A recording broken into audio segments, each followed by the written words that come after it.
Olá! Hoje a gente vai mergulhar em um dos conceitos mais fascinantes e talvez mais mal compreendidos da psicologia.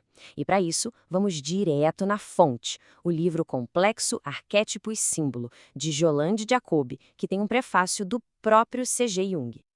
Sabe aquela frase? Fulano tem complexo com isso. É uma expressão que a gente ouve o tempo todo, né? Usada para falar de uma obsessão, um medo, uma sensibilidade exagerada que alguém tem com algum assunto. Pois é, a palavra complexo virou parte do nosso vocabulário do dia a dia, mas a origem dela é muito, muito mais profunda. Chegou a hora da gente entender o que o Jung, o cara que popularizou o termo, estava realmente querendo dizer sobre a mente humana. Então vamos lá.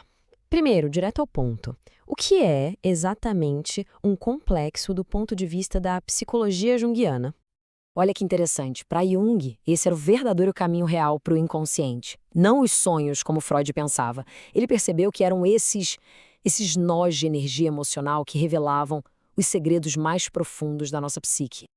Pensa num sistema solar, só que dentro da nossa mente. No centro tem um Sol, que é o elemento central. Pode ser uma experiência de trauma ou um arquétipo universal, tipo o da mãe. E girando em volta desse Sol tem os planetas, os asteroides, que são as memórias, sentimentos e ideias que foram atraídas por essa força emocional do núcleo. E é aqui que a gente chega na parte talvez mais surpreendente da teoria do Jung. É que os complexos não são só um amontoado de memórias paradas, não.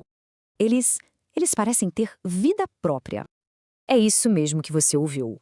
É como se dentro da nossa própria psique existissem umas personalidades em miniatura agindo por conta própria.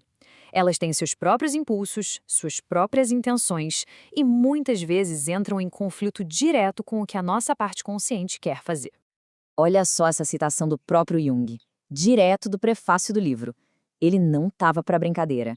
Quando um complexo é ativado, ele pode literalmente possuir a pessoa, fazendo ela agir de forma compulsiva, irracional, sabotando os próprios planos.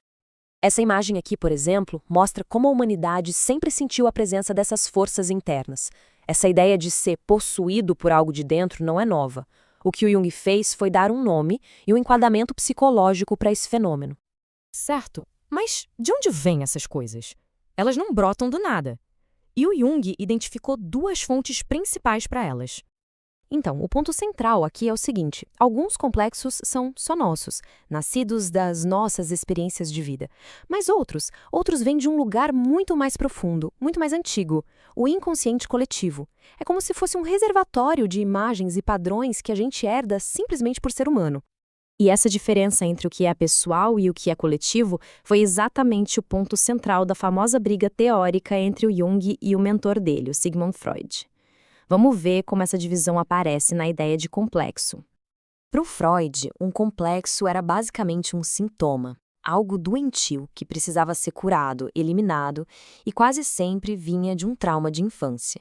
Já o Jung viu os complexos como partes normais, inevitáveis da nossa mente. Não eram necessariamente ruins, eram tipo pontos sensíveis, que mostravam onde a energia psíquica estava concentrada. O objetivo não era eliminar, mas sim dialogar com eles.